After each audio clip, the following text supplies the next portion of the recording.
અલે મારા પૈસા ક્યારે દેવાના હે તારે? હે ભાઈ હું તમને આપી દઈશ પૈસા, મારી પોઝિશન તો જો. પોઝિશન ની ક્યાં વાત કરસ? સવારથી સાંજ સુધી અહીં બેઠો હોત, ક્યાંય તું કામે આયાસ અને પૈસા દેવામાં તો સમજતા નથી. લેવા ટાણા આવી ગયા તા લેવા. હા ભાઈ જવા દ્યો ને, હું તમારા પૈસા થોડાક દીમાં આપી દઈશ. થોડાક દી બોળક દી મારે નથી જોવું ભાઈ. હું તારું એક્ટિવા લઈ જાઉં, એક્ટિવા લઈ જાય મને મારા પૈસા દઈ જાજે હો. હા ભાઈ એક્ટિવા રહેવા દ્યો ને, હજી એના હપ્તા બાકી છે.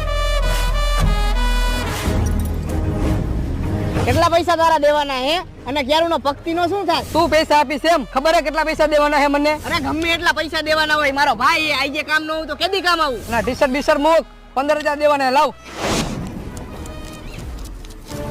અલે 15 નહીં 20 લાખ, અને આજ પછી મારા ભાઈ હમુ આંખ ઊંચી કરીને જોતો નહીં. નીકળ હાલ. અને તું શું ઊભો? તું નીકળ હાલ. સંભળાતું નથી? નીકળ હાલ. હાલીન. પણ ભાઈ મારી એક્ટિવાની ચાવી તો દે. એક્ટિવાની ચાવી તું લઈ જાજે અને 25,000 દઈ જાજે.